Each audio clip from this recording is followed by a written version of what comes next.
Então, todo dia eu acordava e ia para aquela empresa e eu me perguntava o que eu estava fazendo da minha vida. Que hoje eu sei que eu sofri violência obstétrica aqui. Eu quase voltei pro Brasil. Pessoal, chegamos. Hoje eu tô com a Lisa aqui, minha amiga. Nós fazemos parte de um grupo. Um grupo seleto. E um grupo seleto. E conversando assim, compartilhando histórias, informações.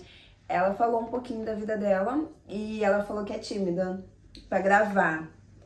Aí eu falei, menina, mulher, tu tem que compartilhar sua história com a gente. Bora lá no canal, que aí você vai perder sua vergonha. A gente vai conversar. E tu vai contar sua história pra gente, né? Sou tímida pra gravar, mas falo pelos cotovelos. Adoro. A gente veio pra casa dela, a reunião que era pra durar 1 hora, do quê? 2h30. 2h30. Ontem eu saí da casa dela, vocês vão ver depois, né? Era 11h30 da noite. E assim, e ela ainda tem um bebê. Mas tudo bem. Ai, já falei que tem bebê. Conta a sua história. Ai, por onde eu começo? Da onde surgiu a questão de você vir pra Irlanda? Começa... Foi um processo bem doloroso de autoconhecimento. Deixa eu pensar onde eu começo, porque a história é bem longa, eu vou tentar ser breve. Eu vinha trabalhando numa empresa, né, há um tempo, uma empresa muito bacana, assim, tinha vários benefícios, estava ali bem na minha zona de conforto, né, teoricamente realizada profissionalmente, mas eu não estava feliz, né. Então, todo dia eu acordava e ia para aquela empresa e eu me perguntava o que eu estava fazendo da minha vida. Mas eu não sabia o caminho de como mudar aquele sentimento, né? Ao mesmo tempo, meu marido também não estava tão feliz na empresa dele e ele estava procurando um intercâmbio, né? Para fazer, eu já falava um pouco de inglês, inclusive eu falava inglês na empresa, mas ele tinha perdido várias oportunidades dentro da empresa que ele trabalhava porque ele não tinha o inglês. Então ele estava procurando intercâmbio ali, Austrália, Canadá, a gente nunca imaginou a Irlanda. Nós também não.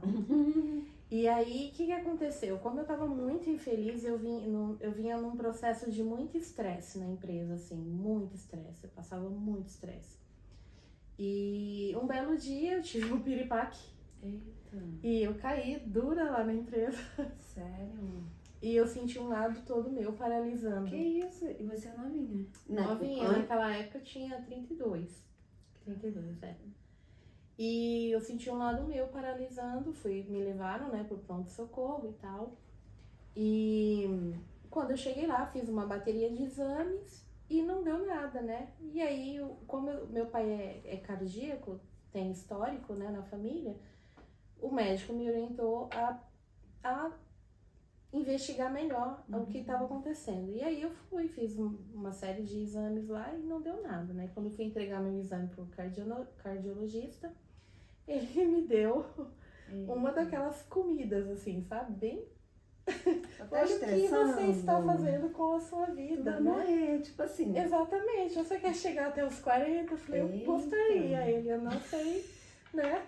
Ai, que horror. Brincadeira, você não é exagerada, mais ou menos assim, isso. Mas foi mais ou menos isso, assim, como eu me lembro, né? E aí eu comecei a rever algumas coisas na minha vida, né? E aí, nesse processo de procurar intercâmbio pro meu marido, a gente foi numa agência e chegando lá, ela começou a mostrar, né, as opções e tal, e ela falou da Irlanda. Eu falei, legal. Só ela falou, a Irlanda tem a opção de você ficar 6 meses e tirar 2 de férias, né? Aí o Flávio falou, não sei se ficar, porque na época ele estava procurando para 3 meses, que era o que a maioria procurava, Sim, né? nós também. Até porque naquela época a gente não sabia que podia estudar e trabalhar para se manter, né, no país. Então, quando ela falou isso, você pode estudar e trabalhar para se manter. Aí ela falou, inclusive, você podia ir com ele. Aí eu... Não é pra mim. Eu pensei assim, não, eu não tenho pai rico, como é que eu vou me manter lá? Ela falou, não, você pode ir trabalhar, nas férias vocês podem viajar lá pela Europa e tal. Eu já morei lá 2 anos, ela já tinha morado aqui. E aí ela foi falando, foi falando, foi falando. E aí aquela sementinha foi plantada. E aí a gente foi pra casa e ela foi falando, dando opções lá, e aquilo meio que foi me interessando, mas eu falei, não. E aí eu cheguei em casa, comecei a pensar aquilo, comecei a conversar com o Flávio e a gente fez uns cálculos e tal, e passou uma semana e ela ficava cutucando ali, ela mandava mensagem, e aí, o que vocês acharam, não sei o quê. E aí eu, não sei se vai rolar, não. E aí, um belo dia eu conversando com o Flávio, aí ele virou pra mim e falou assim, meu, vamos se jogar? Tipo, o Wellington. O Wellington assim, bora. A gente nunca fez uma loucura na nossa vida. Vamos tentar? Vamos largar tudo aqui, vamos? Aí ele fez assim pra mim, aí eu, vamos. Ai, que A gente pegou assim, fomos lá, resolvemos fechar, fechei. E aí eu me programei pra sair da empresa e tal. Ele também. E aí eu sabia que pra chegar aqui, obviamente eu fui lendo mais a respeito da Irlanda, né? Até então não tinha ouvido falar tanto da Irlanda. E aí eu fui lendo mais a respeito e eu entendi que eu chegando aqui eu não ia conseguir trabalho na minha área, né? Sim. E aí, já lá no Brasil, eu trabalhava na área de beleza como um freelancer, assim, não era a minha principal fonte de renda. Eu também. Era mais um hobby, assim, que eu fazia de fim de semana, maquiava noiva. Nessa época eu já estava estudando um pouco sobre o visagismo, né, que é o meu trabalho hoje. E aí fui me aprofundar e fazer alguns cursos e tal, e aí fiz vários cursos, nesses 3 meses de quando eu saí da empresa, porque eu fiquei pagando 1 ano, né? Nossa, a gente ficou por 3 anos. Fiquei pagando 1 ano em intercâmbio, me programando pra vir, e aí quando faltava 3 meses eu saí da empresa e comecei a fazer esses cursos, né? E aí quando eu cheguei aqui, eu fui trabalhar de minder, fui trabalhar de cleaner, como todo mundo, né? Chega aqui, tem que começar de algum lugar.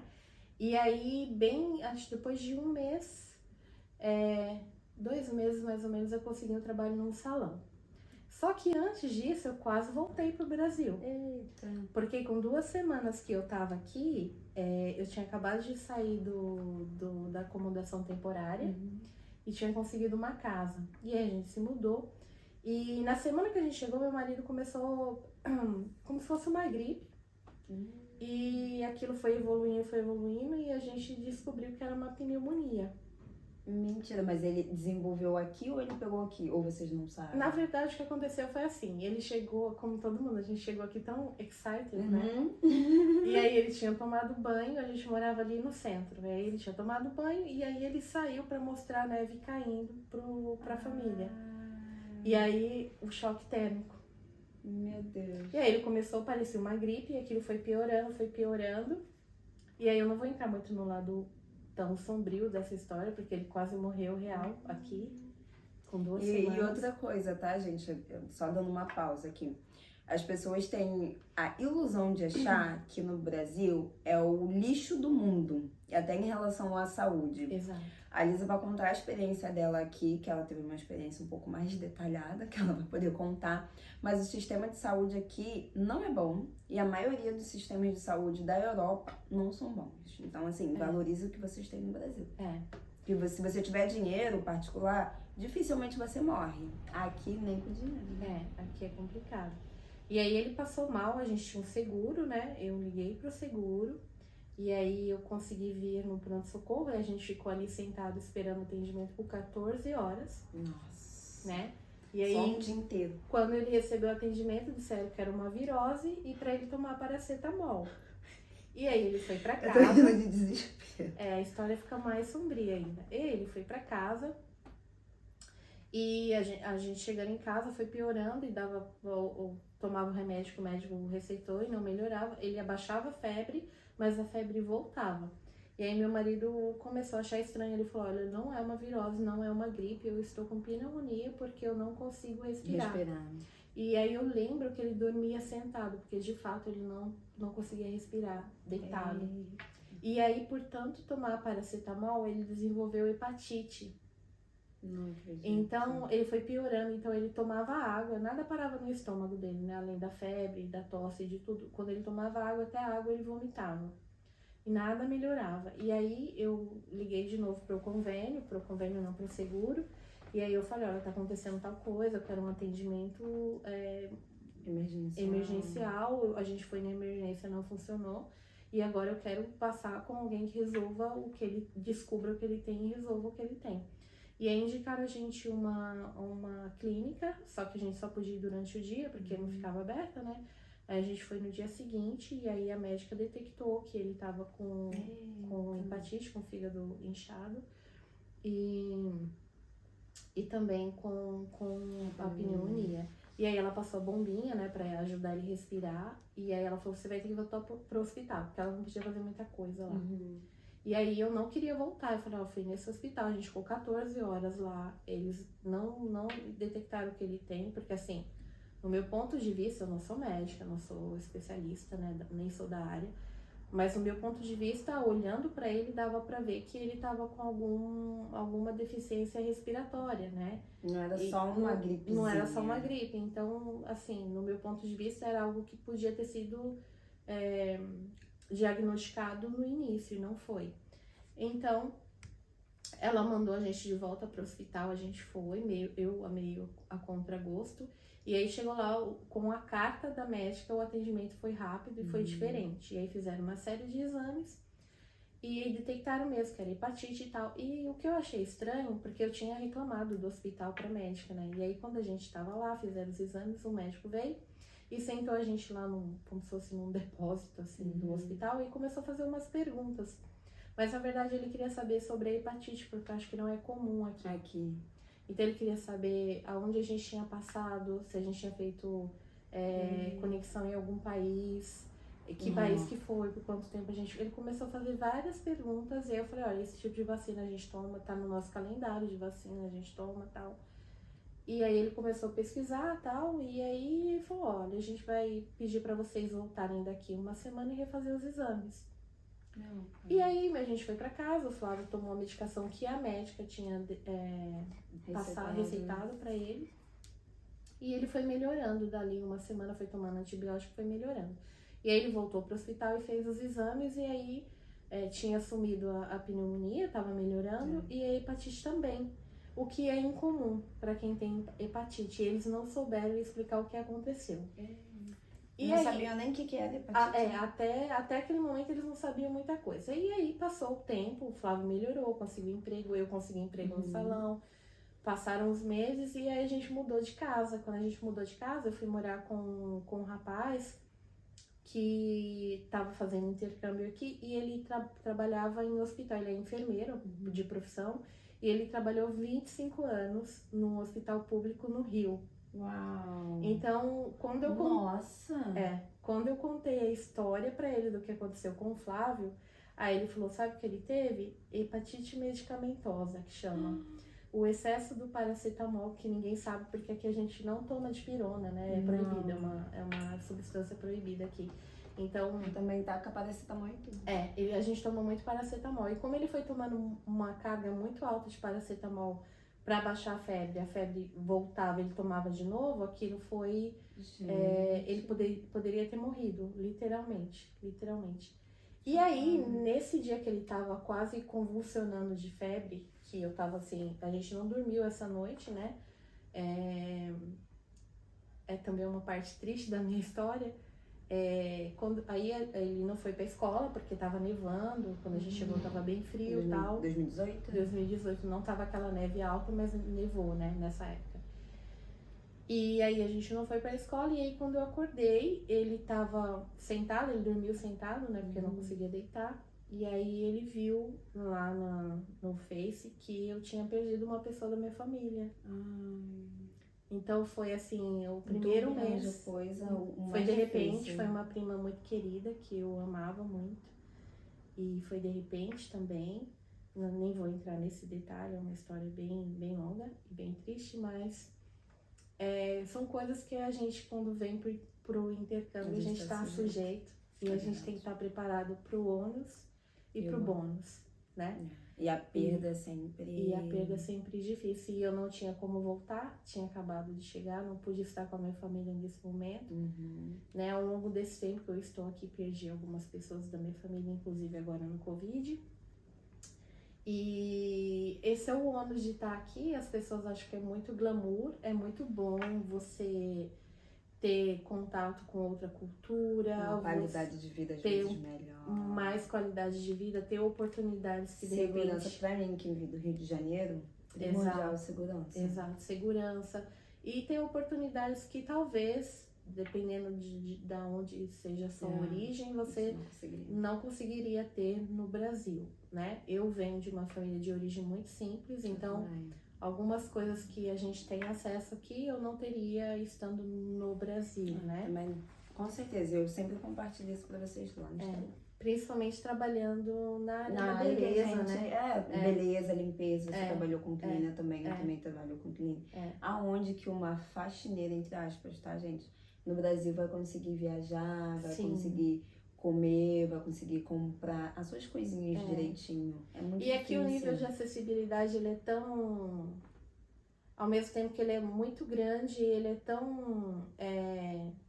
como eu posso falar? Ele é tão natural para as pessoas daqui que... Todo mundo tem. Vamos supor que eu trabalhe para a Edilene, limpe a casa dela, faça o clean da casa dela e que ela seja uma médica muito bem conceituada.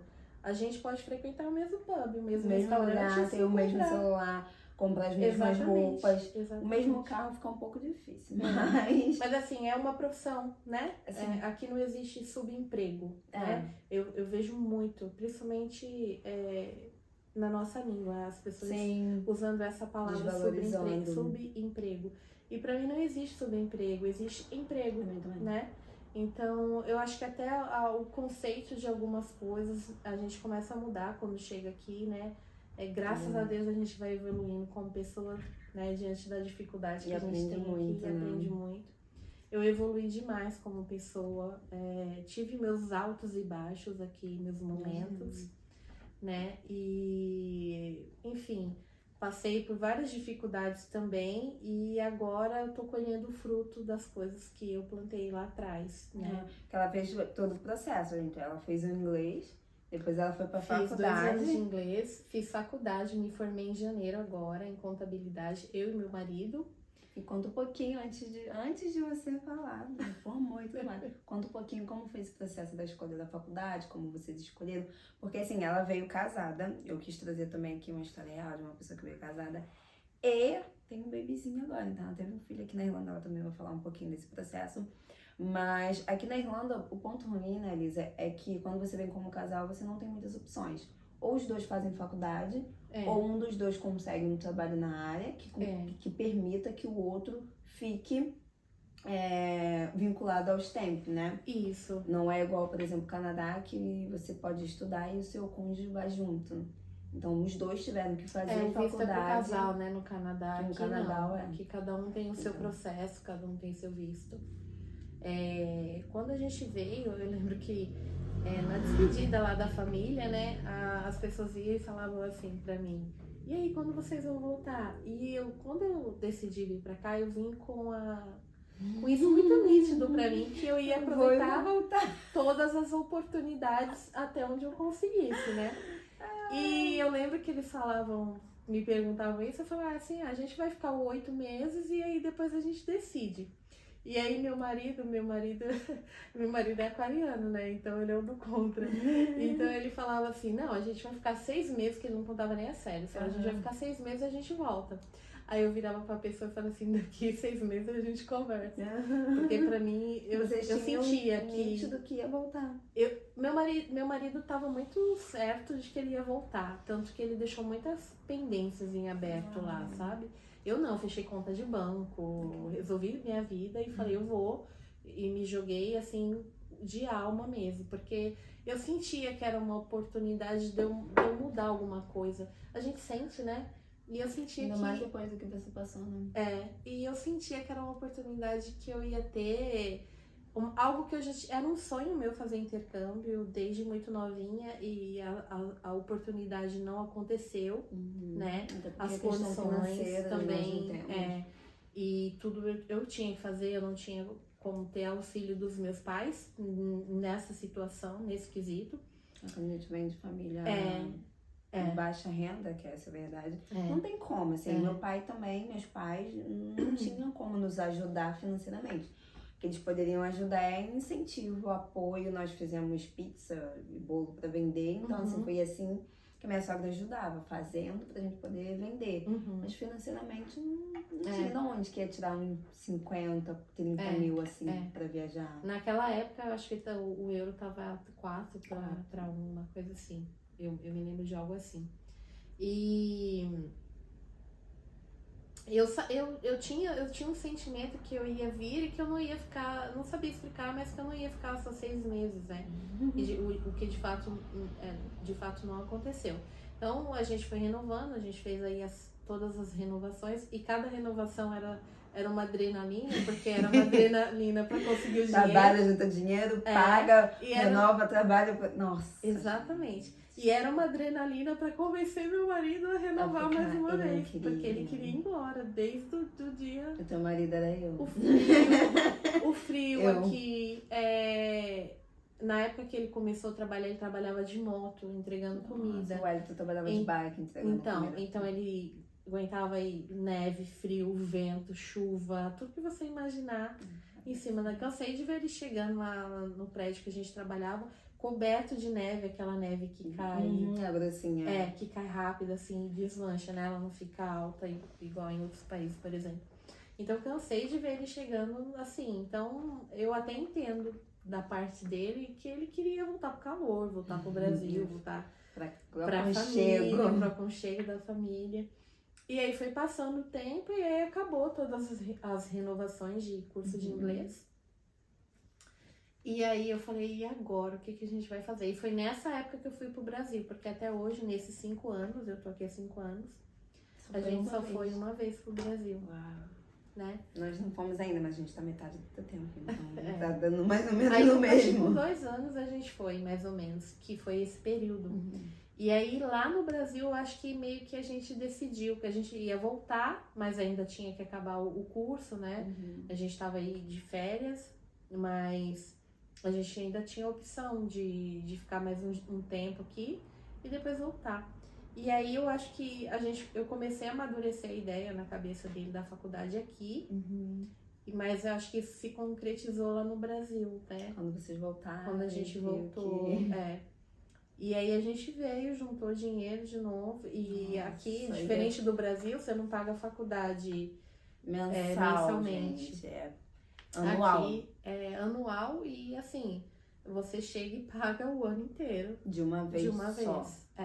É padrão Europa, né? É padrão Europa. E pra juntar a grana pra fazer, na época, a gente pensou em fazer... Eu já era formada, eu já tinha 2 faculdades, meu marido também. Nossa.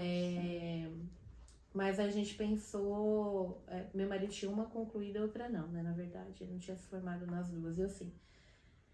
E aí a gente pensou, o que a gente vai fazer? A gente vai fazer pós, que é o master, né? O que a gente vai fazer da vida? E aí aconteceu que meu marido se formou, né, em contabilidade no Brasil 1 mês antes da gente vir. Então ele não colou grau, ele não fez toda a documentação, então teoricamente ele não era formado. Então ele não tinha os documentos necessários pra gente traduzir aqui e não tinha tempo pra fazer isso. E da outra faculdade dele, ele não poderia usar? Não, porque ele não formou na outra. Ele só formou em uma. E ao mesmo tempo, mesmo que ele tivesse o documento, pagar o master aqui era 19 mil euros. O que a gente tinha visto. Pra cada um. Meu Deus. Era muito dinheiro. Não, agora eu até caí aqui assim pra trás. Eu já vi assim, master de 12 mil. Abaixou bastante 19. agora. Mas naquela época era 18, 19. Até a faculdade abaixou, né, agora. Master de quê? No meu caso era master em marketing, né? Eu queria ir para essa área. E o dele, eu acho que era não sei se era contabilidade ou era business, eu não me lembro agora. E aí eu falei, olha, a gente vai ter que talvez dar um passo para trás para poder dar 2 lá na frente, né? Bem lá na frente. 2 atrás, daqui a algum tempo. E aí a gente fez, fomos lá, fizemos as entrevistas, ele fez em uma outra faculdade, passou na prova e tal. E aí foi nessa outra que eu queria ir, e aí a gente passou tal. ele ainda tinha dificuldade com o inglês para entender e ele achava que ele não ia dar conta das aulas, porque a gente percebe que dar aula de inglês para o master ou para uma faculdade é um outro nível de inglês, você tem que acompanhar, as aulas são, dependendo da área, são bem dinâmicas. E ele estava um pouco inseguro com isso, mas a gente foi assim com a cara e a coragem, vamos lá, vamos tentar. E é isso.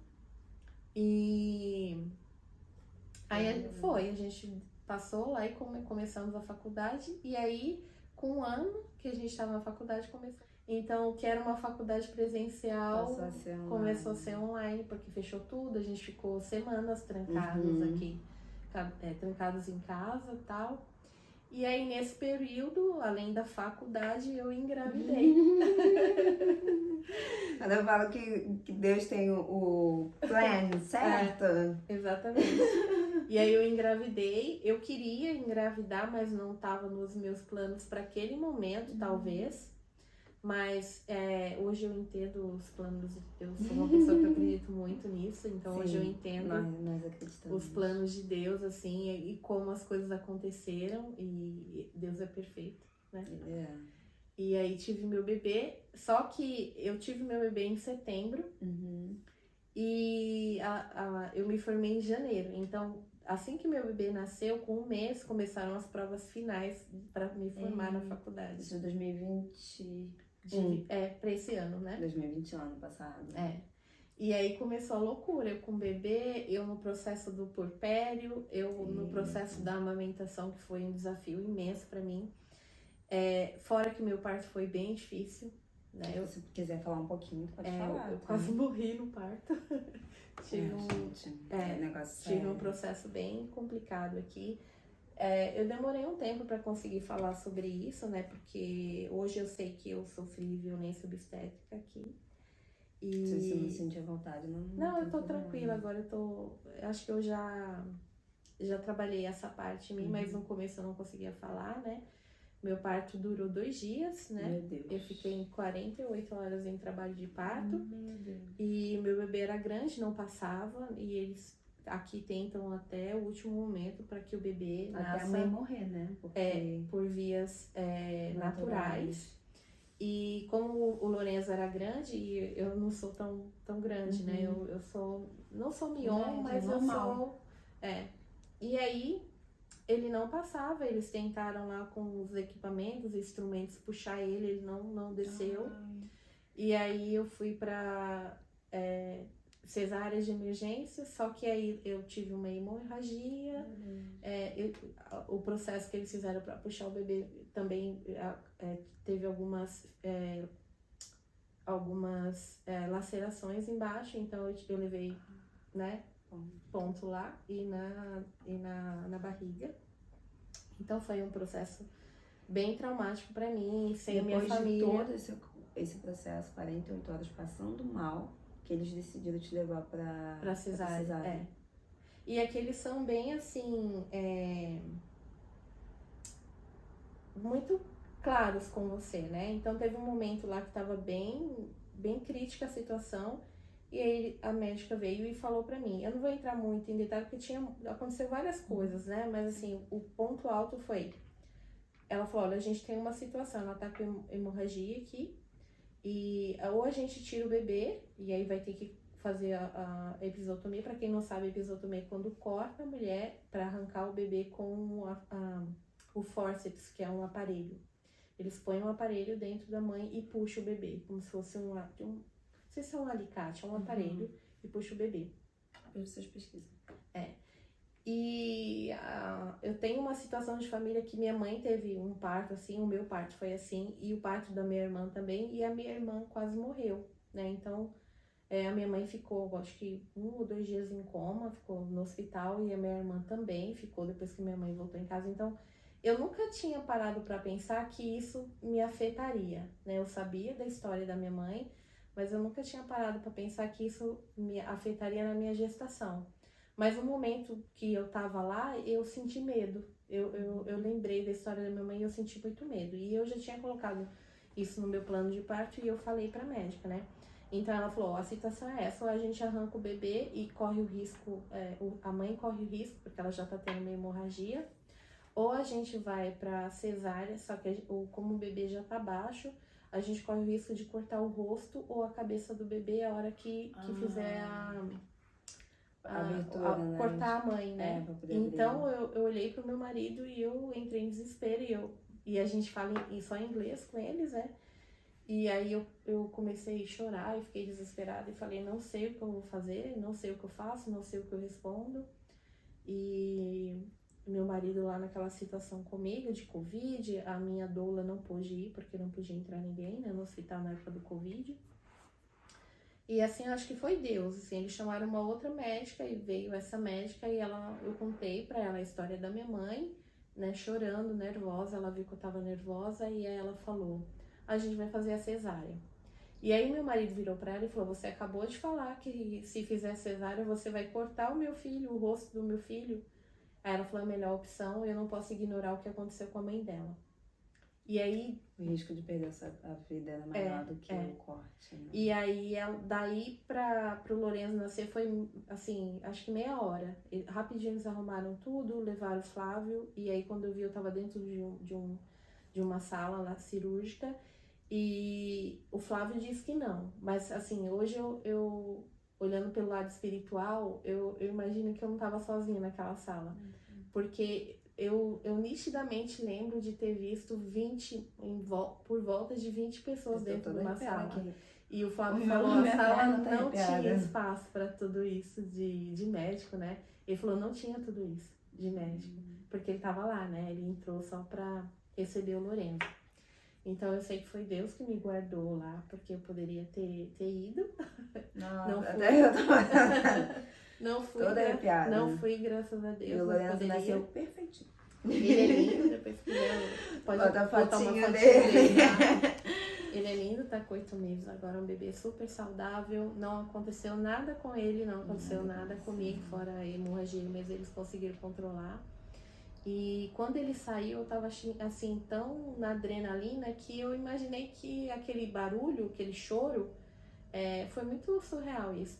Eu imaginei que era o choro de algum bebê nascendo em outra sala, assim, porque foi muito rápido. Eu noção que já era o teu filho. Meu marido que falou, ele nasceu pra mim. Sabe quando você tá meio desconectada, né? Muito tempo sentindo dor. E talvez a minha pressão já tava meio baixa, né? Que ele já tava monitorando, Então eu não tenho assim... Eu lembro desse chorinho, mas eu lembro que era um chorinho bem distante, né? E aí o Flávio, que tava aqui desse lado aqui, falou pra mim, ele nasceu, ele é a sua cara. E aí a hora que ele falou, ele nasceu, ele é a sua cara, a minha preocupação eu só perguntava, ele tá bem, ele tá bem? E o Flávio falou que não conseguia me responder, porque quando tiram o bebê tá azul, né? Sim, o Flávio falou que tava bem azul. E eles levaram pra monitorar, ver se tava tudo bem com ele. Então eu não tive ali o skin to skin, que é trazer o bebê pra perto, pro bebê mamar. Teve uma série de coisas lá. Eu tive dificuldade depois pra amamentar por causa disso, né? Eu só consegui pegar o meu filho no colo depois de umas 3 horas do parto. Antes disso eu não consegui pegar ele no colo. E também tive várias dificuldades que vieram depois psicológicas, eu diria por causa do trauma. E para amamentar ele também, sem a minha família, minha mãe não conseguiu vir porque era época do Covid, enfim, vivi tudo isso sozinha, eu e o Flávio. E ele conseguiu pegar 1 semana de férias só, e aí da 2ª semana em diante eu fui tocando. Sozinha. E aí eu tive ajuda, né, de 2 amigas muito queridas que vinham, revezavam entre elas para me ajudar, mas obviamente elas têm a vida delas, né? Ainda mais aqui que é a vida corrida, geralmente a gente trabalha em mais de um emprego. Exatamente, então elas se desdobraram entre elas para conseguirem me ajudar. E essa foi a minha história, assim, do meu parto, né, de como eu sobrevivi a esse parto, graças a Deus. E como tá sendo a minha vida agora, né? E aí, como tá sendo a tua vida agora? A maternidade... Tudo, maternidade, faculdade, vida. A maternidade, ela é maravilhosa, né? Fora tudo isso que aconteceu, quando o Lorenzo tinha 1 mês, eu voltei, né, às aulas, porque a gente tava de férias quando ele nasceu, de setembro...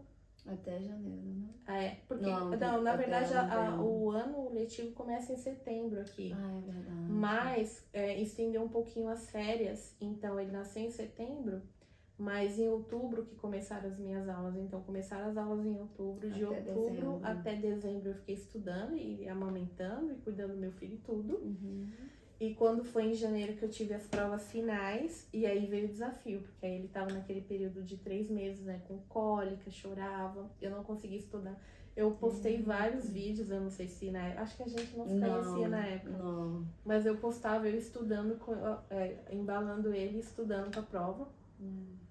E aí as meninas vieram também revisar, porque a prova, né, as provas finais duram aqui 4 horas, né, então... Uau. Então a gente tinha que fazer a prova e tinha que deixar elas ali com eles, com o Lourenço, me preparar, era toda uma logística. Que por um lado bom, o Covid facilitou nessa questão da prova ser online, né? Ser online, exatamente. Mas assim, tão difícil quanto a presencial.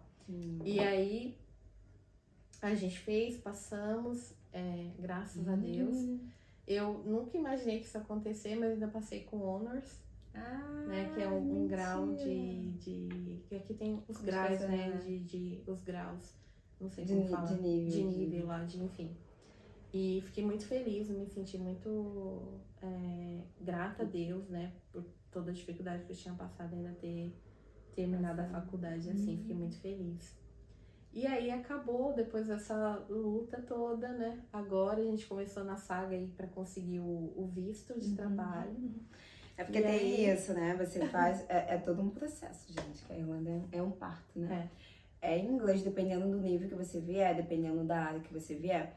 Ela e o esposo fizeram faculdade de contabilidade, que é uma área considerada general aqui, como se fosse um critical skills, né? Que é área de demanda.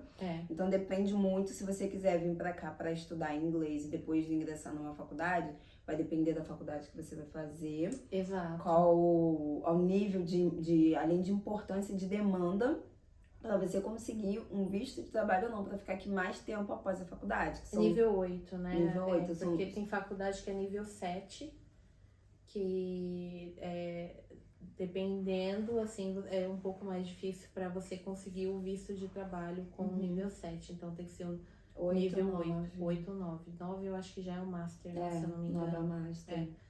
Então, tem essa questão também. Porque eu conheço pessoas que entraram em faculdades que tinham nível 7 e elas não se atentaram a isso, né? E aí depois que elas terminam, elas têm que fazer mais um ano. Então, por exemplo, uma amiga minha, ela fez, e aí quando ela fez os 3 anos lá acho que de TI que ela fez. Não acredito. Ela teve que fazer um que é como se fosse assim uma especialização. Né? Então vamos supor, você fez business. Como se fosse uma pós. Se especializar. Não chega a ser uma pós. É só pra elevar o nível. Eu não sei explicar exatamente como isso funciona, mas é assim. Tem várias nomenclaturas. Ela fez a faculdade, os 3 anos, mas era nível 7. E aí ela eu acho que ela fez business. Isso, ela fez business. E aí ela teve que fazer mais um ano. E aí você escolhe se você quer fazer marketing, contabilidade, finanças. E aí você faz esse último ano, que é o 4º ano, de especialização, porque a faculdade anterior era nível 7. Aí você consegue mais um ano de visto depois. Mais um ano de visto. Depois que você se forma na faculdade, você tem um ano de visto, que é o visto 1G, se eu não me engano, que é o meu agora. Pra você conseguir trabalhar full time, conseguir um trabalho full time na sua área, né? Que aí a empresa não precisa pagar o visto ou aplicar o visto pra você. Você tem um ano de visto estudante, mas é um visto especial, que você não estuda, você só trabalha. E aí você tem um tempo aí de se conseguir um emprego, de provar pra empresa que você merece que ela invista em você. Pra aplicar pro visto de trabalho um ano depois. O de vocês foram 2 anos de faculdade. Foi 3 anos. 3 anos de faculdade. Que a contabilidade aqui é 3 anos. Mas já dá a permissão de um ano de visto 1G, né? De visto 1G. Só que aí vem a boa notícia. A mãezinha Irlanda. Só que aí meu marido a empresa aplicou pra ele o visto já de trabalho, né? Que aí o visto de trabalho é 2 anos, né? E aí essa semana a gente recebeu a notícia. Essa semana não, ontem, gente. A gente tava aqui juntos. numa vibe, já tava se despedindo já. Do nada ela gritou assim, não acredito. Eu falei, não acredito. Foi emocionante. Todo mundo chorou, todo mundo se abraçou. Verdade. Ela e a Sabrina, porque eles estão aqui nesse processo há 5 anos. O visto já estava acabando, né? Basicamente. E vocês até o final do o ano, governo né? estendeu, né? Porque teve a extensão, né, do governo, o nosso visto venceu no começo do ano. E o governo estendeu até agora. Então, teoricamente, agora, com o prazo do governo, a gente ia aplicar para um G, ficar mais um ano e tentar, né? E aí a gente pulou esse visto, na verdade a gente não precisou aplicar para esse visto, porque o meu marido conseguiu de trabalho. Gente, Deus é tão perfeito que nos pequenos detalhes. E é engraçado, eu chamei ela pra nós conversarmos, fazer uns vídeos, né? Eu falei, conta a sua história, você teve filho, sua família. E nem, assim, a gente não tinha nem conversado, ela nem falou como tava o processo de vocês, de estadia aqui, a gente não sabia nada. Simplesmente Deus abençoou eles com a aprovação do visto de trabalho. Ela e aí a gente não tava falando que a gente nem conseguiu dormir, porque foi, assim, vem um filme na nossa cabeça, né? Tanta coisa que a gente passou aqui e a nossa história é muito intensa, né? Aconteceram muito altos e baixos. Agora assim. Esse visto é como se fosse o selo de caramba, valeu a pena. Aconteceu tudo isso, mas tem motivo.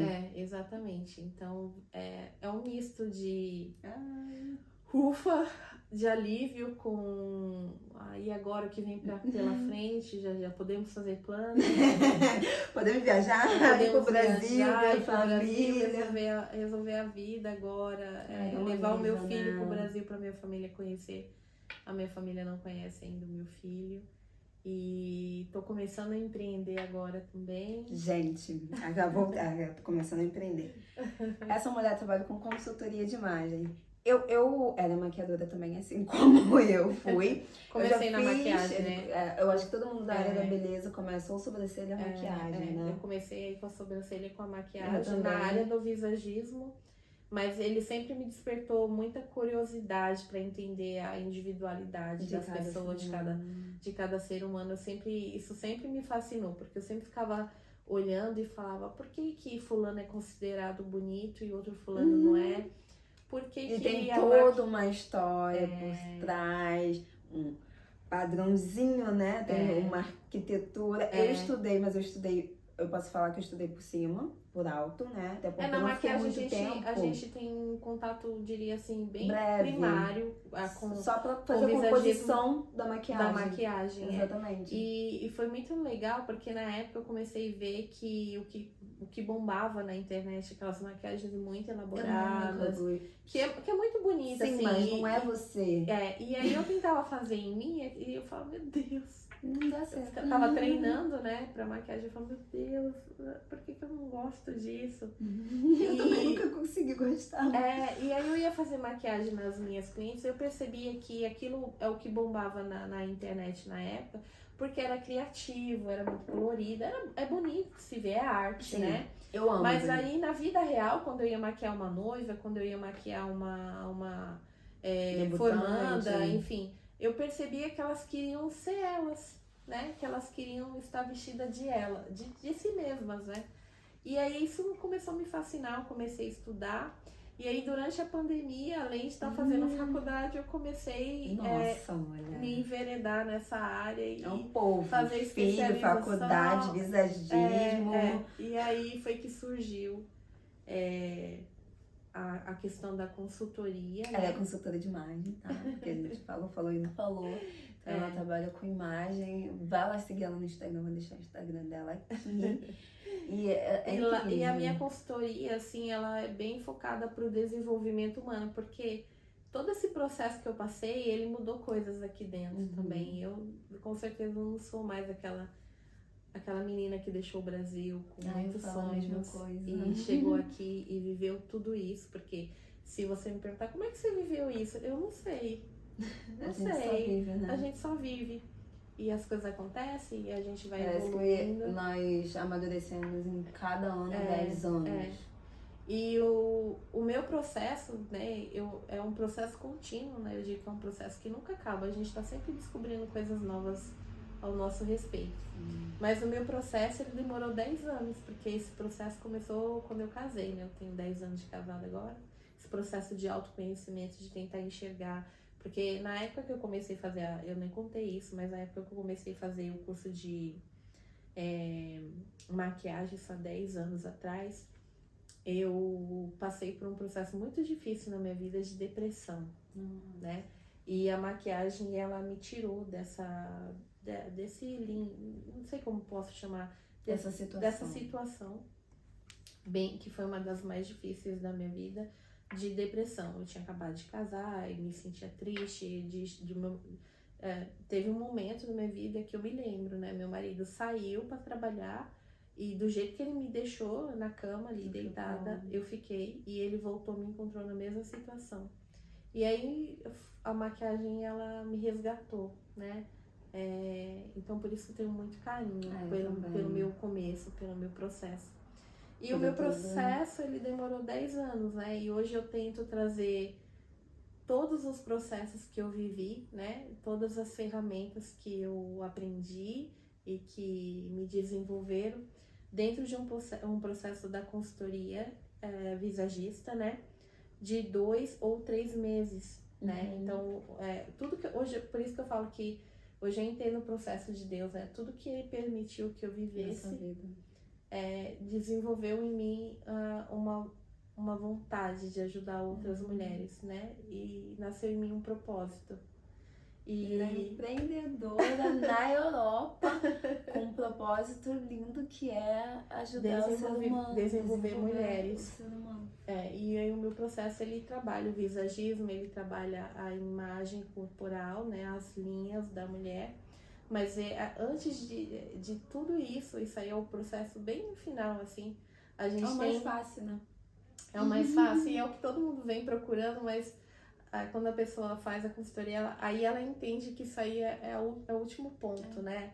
Tudo é nossa mente. Tudo é aqui dentro. Então, quando ela vai tendo contato com aquilo, né? Hoje eu estudo bastante sobre neurociência, psicanálise, para aplicar isso no meu trabalho, já que eu trabalho com desenvolvimento humano e com a parte comportamental também. Então, quando a mulher tem ao contato com a essência dela, ela é muito bonito o processo. Né? Ela não é só imagem. Eu tava conversando isso com alguém hoje, que tá atrás das câmeras, sobre como funciona esse processo, que não é só imagem, que as pessoas acham que é só roupa. Não é só roupa, é a sua essência, é quem você é o que você quer transmitir. Personalidade, a sua personalidade, o seu estilo de vida. Porque às vezes você quer se encaixar em algum padrão ou acha aquela roupa bonita que não serve pra você. E até aí, tudo bem, a gente não tá falando de gosto, mas tá falando de essência. Será que você realmente quer usar aquilo? E precisa usar aquilo? Tanto, né? O princípio do meu trabalho é justamente esse, né? Eu faço a pessoa compreender que quando ela nasce, ela é formada por o que a gente chama de temperamento, que é o que nasce com a gente, né? Ele não muda, a gente às vezes até herda dos pais, né? Você consegue trabalhar forças e fraquezas do seu temperamento, mas ele não muda, né? Quem você é, você não muda. E aí tem o caráter, né? O caráter, ele é construído ao longo da sua vida, né?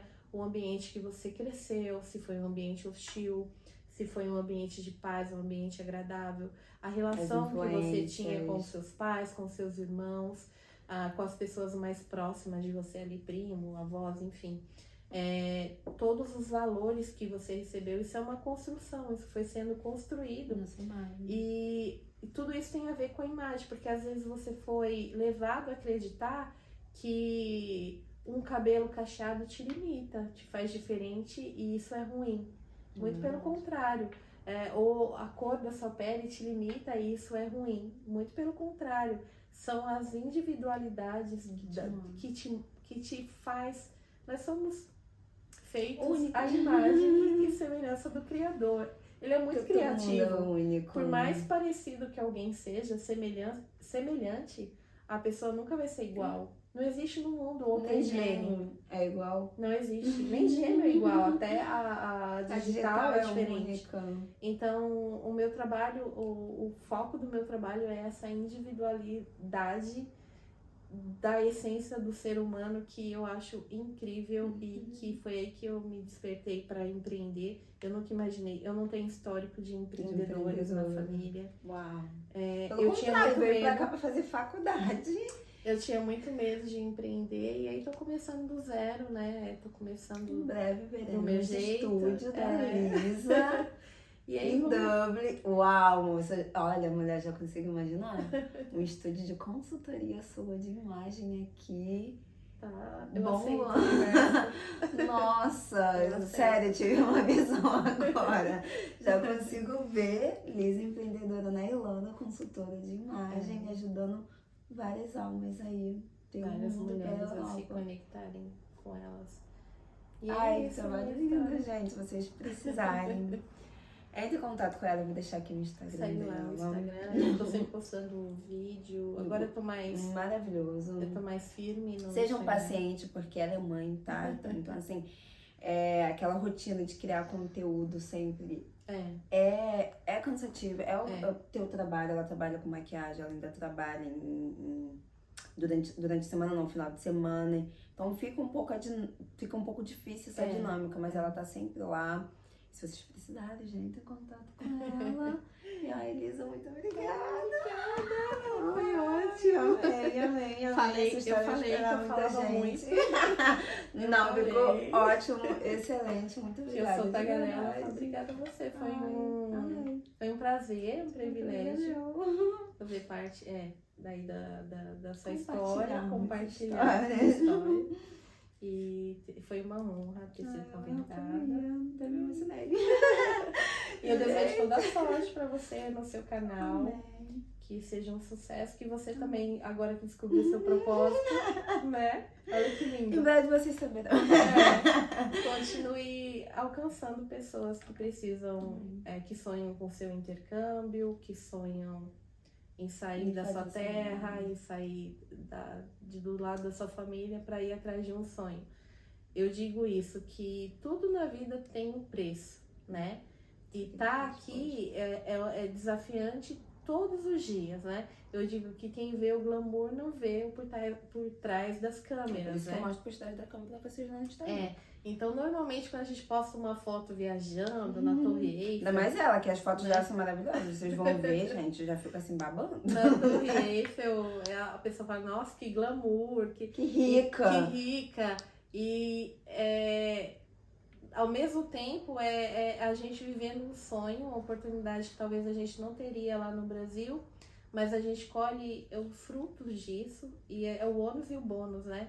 A gente perde aniversário, a gente perde Dia das Mães, a gente perde pessoas, a gente perde sobrinhos e crianças crescendo e se desenvolvendo na família. Você perde momentos preciosos longe da sua família. Então, não é só glamour, assim, existe muita determinação, existe pessoas com sonhos muito, muito lindos aqui em qualquer lugar do mundo, correndo atrás aí dos seus objetivos, mas que quando a gente decide sair, né, da nossa zona de conforto, da nossa bolha, eu falo muito da nossa isso. bolha, e se jogar no mundo, tá preparado para isso, que é o ônus e o bônus. E nada dura para sempre, nem momentos bons, nem momentos ruins. E tudo é fase. Quando a gente aprende que é fase, nós vivenciamos mais, mas também sofremos menos. Né? E quando vier um momento ruim, você pensar que aquilo vai passar. E quando vier um momento bom, você celebrar. Porque você sabe como foi difícil chegar até aqui. É isso. Ai, gente. Ai, amei a live de hoje. A primeira mulher no nosso canal tinha que ser você. Ai, história é linda. Muito obrigada, amor, de verdade, tá? Pela sua presença nessa história. E o meu bebê não participou. Não participou, mas eu vou deixar a fotinho dele. dormiu. Gente, muito obrigada por vocês terem acompanhado. Sigam ela lá no canal, tá? Em breve, se Deus quiser, ela vai abrir um canal no YouTube pra ajudar a gente aí. E é isso, eu vejo vocês no próximo vídeo. Beijinho. Tchau.